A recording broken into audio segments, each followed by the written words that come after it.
बच्चों। मेरा नाम है AH सर और मैं यहाँ पर नीट IIT अड्डा के अंदर आपको बायोलॉजी के बहुत सारे क्वेश्चंस हम डिस्कस करेंगे, छोटे छोटे टॉपिक्स हम डिस्कस करेंगे और हम बायोलॉजी के अंदर कुछ चीज़ें डिटेल के अंदर भी डिस्कस करेंगे जो नीट के लिए बहुत ज़्यादा इंपॉर्टेंट है। तो हम यहाँ पर नीट को इतना सिंपल करने की कोशिश करते हैं कि जिससे आपके कितने भी क्वेश्चंस हो नीट के, किसी भी बुक से आप लगाएं, किसी भी तरह के क्वेश्चंस है तो नीट से रिलेटेड सारे क्वेश्चंस आपके कंप्लीटली सॉल्व हो जाएंगे। तो देखिए मैं यहाँ पर एक बहुत छोटा सारा टॉपिक बायोलॉजी का लेकर आया हूँ जिसके अंदर ज़्यादा से ज़्यादा क्वेश्चन जो होते हैं वो नीट के अंदर आते हैं और ये टॉपिक आपको दो जगह आप पढ़ते हैं क्लास 11 के अंदर जब आप नीट की तैयारी करते हैं। तो एक पढ़ते हैं हॉर्मोन्स वाले चैप्टर के अंदर और एक पढ़ते हैं डाइजेशन वाले चैप्टर के अंदर, ठीक है। तो हम देखते हैं यहाँ पर एक बहुत छोटा सारा टॉपिक है, ठीक है, जिसका नाम होता है इंसुलिन, ठीक है। डायबिटीज मेलाइटस इससे एक डिजीज हो जाती है और इसकी डेफिशिएंसी से एक डिजीज होती है जिसका नाम होता है डायबिटीज मेलाइटस। देखिए तो मैं यहाँ पर बात कर रहा हूँ एक डिजीज की जिसका नाम है डायबिटीज मेलाइटस। तो डायबिटीज मेलाइटस एक ऐसी डिजीज है, ध्यान रखेंगे आप लोग, कि जिसके अंदर क्या होता है, हमारे पेनक्रियाज के अंदर जो बीटा सेल्स होती हैं, ठीक है। एकदम पेनक्रियाज का एक जनरल सा स्ट्रक्चर देखिए बनाकर देखते हैं, बहुत सिंपल सा स्ट्रक्चर पेनक्रियाज का, जिससे आपको ये पूरी तरह से ध्यान रहे कि ये किस तरह से होता है। तो हम कहते हैं पेनक्रियाज जो होता है वो कुछ इस तरह का स्ट्रक्चर होता है कि हम कहते हैं हमारी ड्यूडिनम है और इस ड्यूडिनम के अंदर जो ये कैविटी प्रेजेंट है, ठीक है, ये जो हॉलो स्पेस है, इसी स्पेस के अंदर एक ग्लैंड प्रेजेंट होती है जिसका नाम होता है पेनक्रियाज। तो सबसे पहली बात तो बच्चों एक ध्यान रखेंगे कि ये पेनक्रियाज जो होती है वो याद करने वाली बात है कि ये लीफ लाइक एक ग्लैंड है और हम कहते हैं पेनक्रियाज एक मिक्स ग्लैंड है। मिक्स ग्लैंड का मतलब क्या होता है कि एक ऐसी ग्लैंड जिसके अंदर एंडोक्राइन पार्ट भी प्रेजेंट होता है और एक्सोक्राइन पार्ट भी प्रेजेंट होता है। एंडोक्राइन का मतलब कि ऐसी ग्लैंड जिनके अंदर डक्ट्स नहीं होती हैं, जिनके अंदर ट्यूब्स नहीं होती हैं और वो अपने सिक्रीशन को डायरेक्टली ब्लड के अंदर रिलीज कर देती हैं। और एक्सोक्राइन ग्लैंड में हम पढ़ते हैं कि ये ऐसी ग्लैंड्स होती हैं जिनके अंदर डक्ट प्रेजेंट होती है, जिनके अंदर ट्यूब्स प्रेजेंट होती हैं, तो ये अपने सिक्रीशन को डक्ट या ट्यूब के थ्रू किसी पर्टिकुलर जगह पर रिलीज कर देती हैं और एंडोक्राइन ग्लैंड का सिक्रीशन जो होता है वो डायरेक्टली ब्लड के अंदर छोड़ दिया जाता है। और ब्लड क्या करता है, ब्लड उसको बॉडी की सारी सेल्स पर लेकर जाता है, हर जगह लेकर जाता है, लेकिन फंक्शन कहाँ पर होता है, फंक्शन होता है किसी पर्टिकुलर टारगेट ऑर्गन पर होता है, ठीक है। तो देखिए हम यहाँ पर बात कर रहे हैं पेनक्रियाज की, और पेनक्रियाज किस तरह की ग्लैंड होती है, तो ये आपको लिखा हुआ होता है कि पेनक्रियाज एक मिक्स ग्लैंड है, पेनक्रियाज एक हेट्रोक्राइन ग्लैंड है, पेनक्रियाज एक डुअल ग्लैंड है, ठीक। तो क्यों हम इसको कह रहे हैं, क्योंकि इसके अंदर दो फंक्शन होते हैं। देखिए तो हम कहें कि पेनक्रियाज के अंदर बहुत इंपॉर्टेंट टाइप के कुछ सेल्स के क्लस्टर होते हैं। मैं इस तरह से यहाँ पर बनाता हूँ, देखिए मैं इसको रेड से बना रहा हूँ क्योंकि ये बहुत ही ज़्यादा इंपॉर्टेंट है। तो ये पेनक्रियाज के अंदर ये सेल्स के कुछ क्लस्टर होते हैं और मैं इस सेल के क्लस्टर को देखिए यहाँ से बाहर निकालता हूँ और बाहर निकालने के बाद में ये मैंने पूरा एक क्लस्टर बना दिया सेल्स का और इसका नाम क्या होता है, इसका नाम होता है आइलेट ऑफ लैंगरहैंस। क्या नाम है, आइलेट्स ऑफ लैंगरहैंस। और इस आइलेट ऑफ लैंगरहैंस का ध्यान रखेंगे, बहुत ही इंपॉर्टेंट फंक्शन होता है। और पेनक्रियाज का जितना भी टिश्यू है उस पेनक्रियाज के अंदर 99% पार्ट जो होता है उसके अंदर कुछ स्पेशल टाइप की सेल्स होती हैं जिनको हम कहते हैं पेनक्रिएटिक एसिनाई। और उसके अलावा पेनक्रियाज का 1% पार्ट जो होता है वो बना होता है इस आइलेट ऑफ लैंगरहैंस से। तो ये भी हम ध्यान रखेंगे कि ये पेनक्रियाज का कितने परसेंट पार्ट बनाता है, तो ये पेनक्रियाज का 1% पार्ट बना रहा है। और फिर देखते हैं कि इस आइलेट ऑफ लैंगरहैंस के अंदर किस तरह की सेल्स होती हैं। तो सेल्स तो इसके अंदर हम पढ़ते हैं 4 तरह की होती हैं, alpha cell, beta cell, delta cell और एफ सेल्स होती हैं। लेकिन हमें दो चीज़ें इसके अंदर बहुत ध्यान रखनी है, दो सेल्स के बारे में हमें पढ़ना है, एक तो होती हैं बीटा सेल्स और एक होती हैं अल्फा सेल्स। ध्यान रखेंगे कि इस आइलेट ऑफ लैंगरहैंस के अंदर, पेनक्रियाज के आइलेट ऑफ लैंगरहैंस के अंदर जो बीटा सेल्स होती हैं ये प्रेजेंट होती हैं सेंटर में, ठीक है। बीटा सेल्स कहाँ पर होती हैं, ये होती है सेंटर में और इसको चारों तरफ से सराउंड करने के लिए बहुत स्पेशल टाइप की सेल्स प्रेजेंट होती हैं जिनको हम कहते हैं अल्फा सेल्स। तो ये बात ध्यान रखेंगे कि ये अल्फा सेल्स जो होती हैं वो पेरिफेरी पर प्रेजेंट होती हैं और बीटा सेल्स जो होती हैं वो प्रेजेंट होती हैं सेंटर के अंदर। तो हम इसको इस तरह से भी ध्यान रख लेते हैं कि बीटा सेल्स क्या होती हैं, beta cells are just like the beautiful womens और beautiful girls which are always surrounded by the alpha male. तो ये अल्फा मेल जो होते हैं वो इस तरह के मेल्स होते हैं जो बीटा सेल्स यानी कि ब्यूटीफुल सेल्स या ब्यूटीफुल गर्ल्स के अराउंड घूमते रहते हैं। तो ध्यान रखेंगे, अब ये जो अल्फा सेल्स हैं, इन अल्फा सेल से रिलीज होने वाला हार्मोन होता है ग्लूकागॉन। ठीक है, अल्फा सेल से क्या रिलीज होता है बच्चों? अल्फा सेल से रिलीज होता है ग्लूकागॉन। और ग्लूकागॉन का काम क्या होता है? हम पढ़ते हैं ग्लूकागॉन का फंक्शन होता है कि ये हमारे ब्लड में ग्लूकोज के लेवल को बढ़ा देता है। अगर कभी ब्लड में ग्लूकोज का लेवल कम हो जाता है तो ये ग्लूकागॉन ब्लड में ग्लूकोज के लेवल को बढ़ा देता है। हम देखते हैं किस किस तरह से बढ़ाता है। तो ये है ग्लूकागॉन।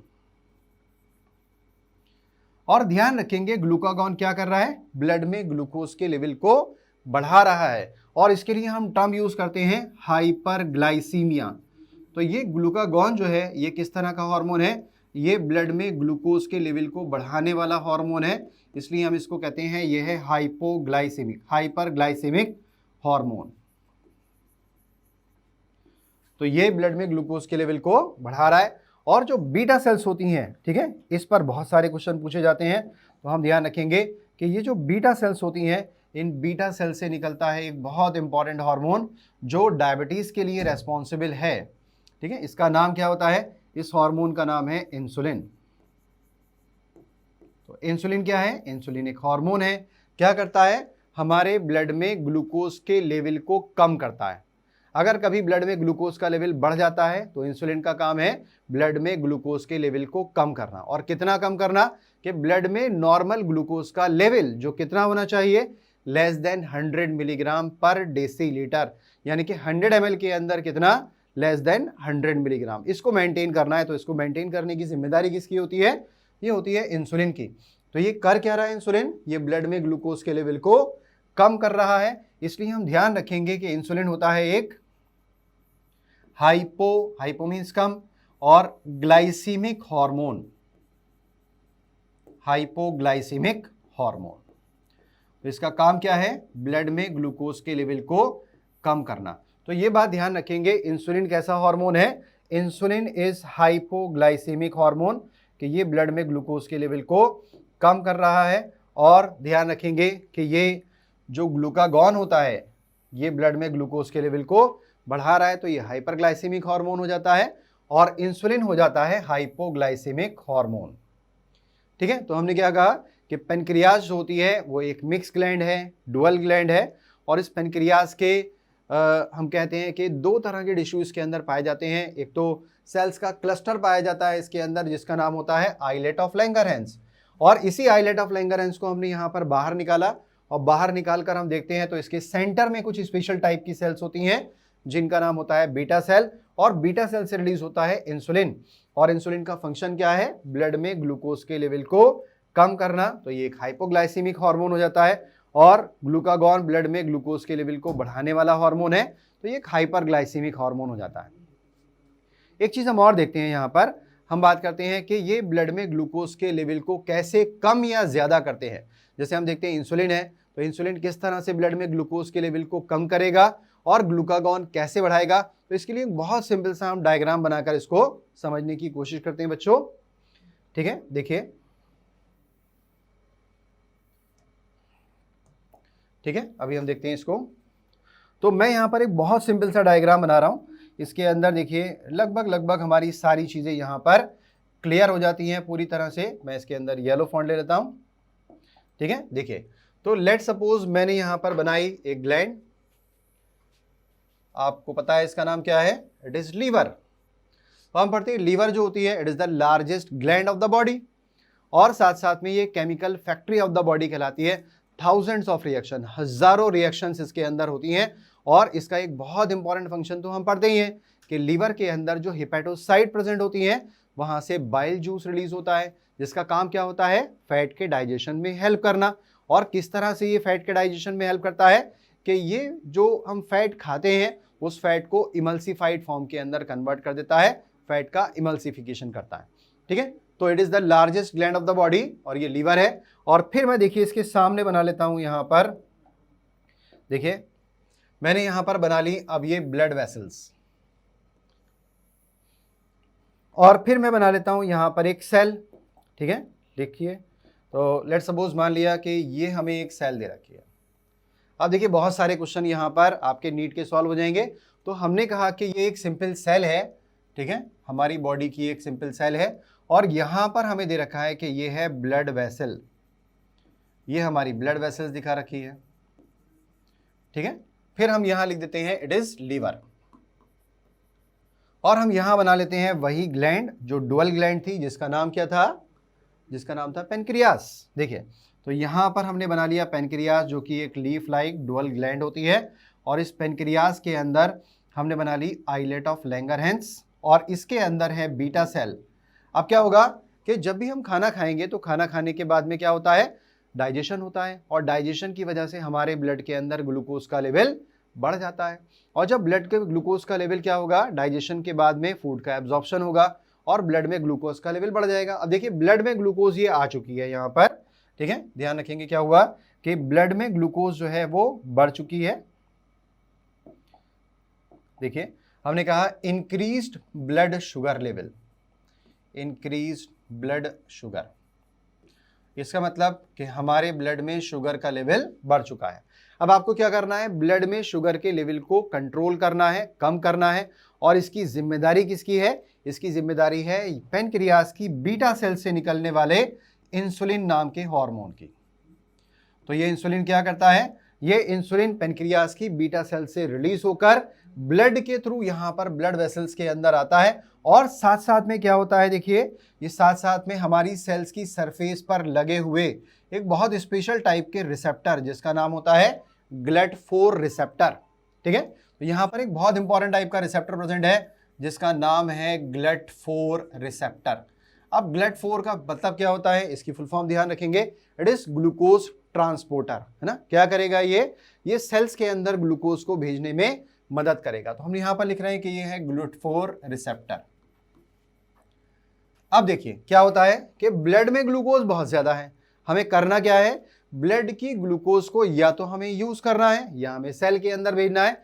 तो ये इंसुलिन का मॉलिक्यूल हमने कहा, देखिए कि ये अभी ब्लड में प्रेजेंट है, तो ये इंसुलिन का मॉलिक्यूल कहाँ जाता है, ये इस GLUT4 रिसेप्टर पर जाकर इंसुलिन का मॉलिक्यूल यहाँ पर बैठ जाता है।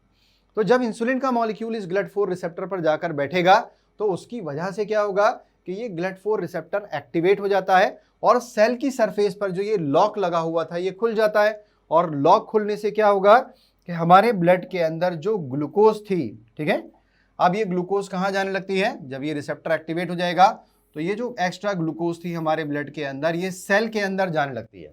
किस वजह से जा रही है, GLUT4 रिसेप्टर के एक्टिवेट होने से ब्लड में जो ग्लूकोज है वो सेल के अंदर जा रही है। देखिए इस तरह से थोड़ी सारी ब्लड में ग्लूकोज कम हो गई, और साथ साथ में ये जो इंसुलिन नाम का हार्मोन है ये क्या करता है, ये सेल्स को मैसेज भी देता है कि भाई हमारे पास में बहुत सारी ग्लूकोज है, आपको क्या करना है, ब्लड में ग्लूकोज के लेवल को कम करना है। तो ये किस तरह से करता है, ये सेल को मैसेज देता है कि ब्लड में बहुत सारी ग्लूकोज है, इस ग्लूकोज को आप कम करिए, और आपके पास में जो ग्लूकोज आ रही है इसको ज्यादा से ज्यादा आप यूज करिए।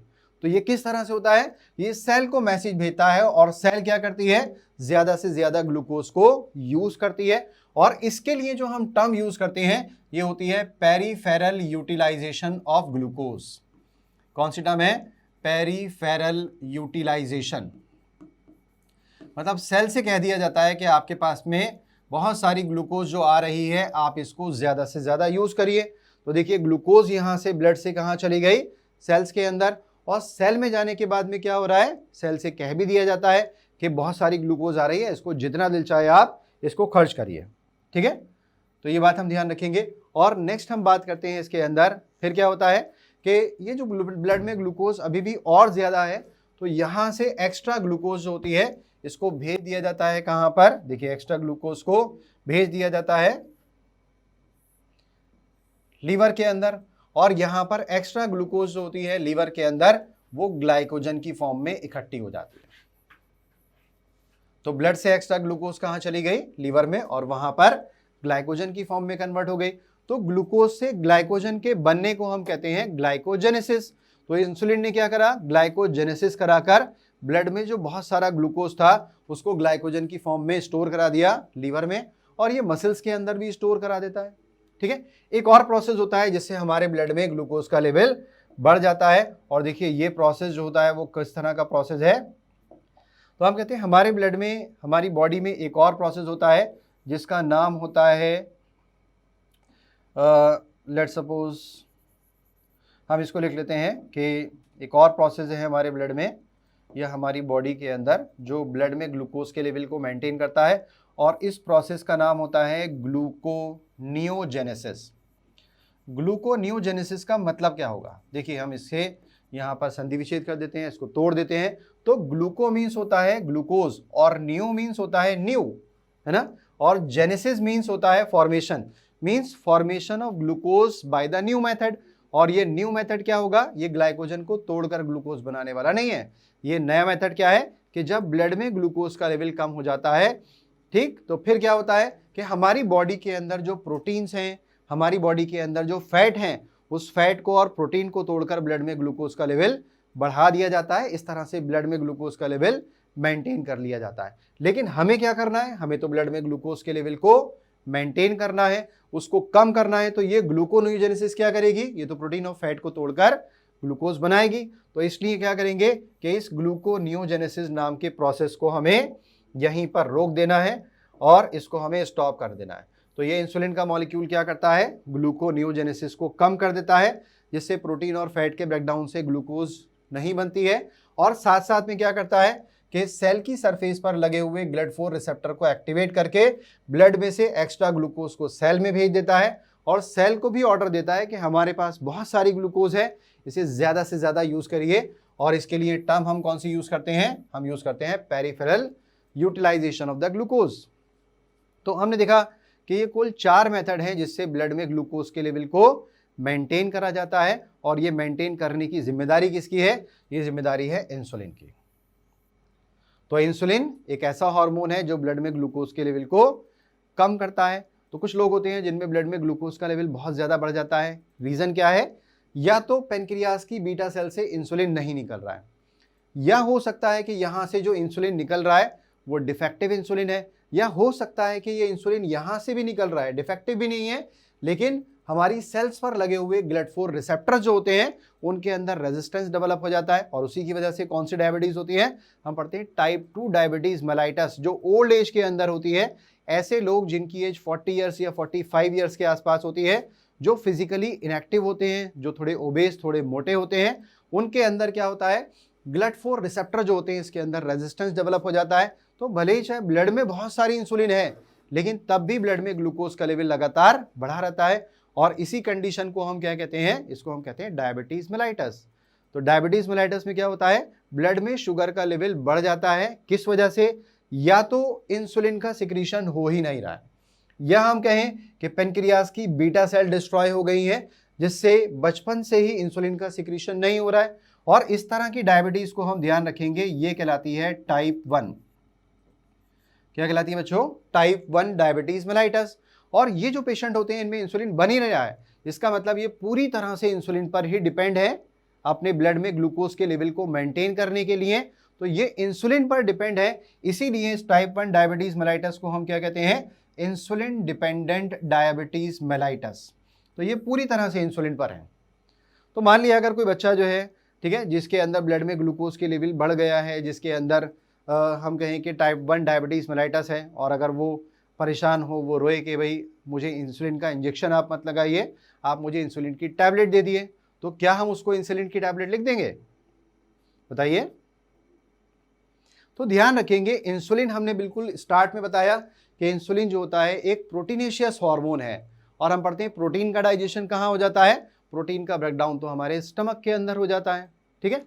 तो ये प्रोटीन जो इंसुलिन की फॉर्म में बाहर से, या इंसुलिन जो ली रही थी ओरल मेडिसिन की फॉर्म में, तो इसका ब्रेकडाउन हो जाता है, और ब्रेकडाउन होने के बाद में ये अपना काम नहीं करेगी, तो इंसुलिन को इंजेक्टेबल फॉर्म में दिया जाता है।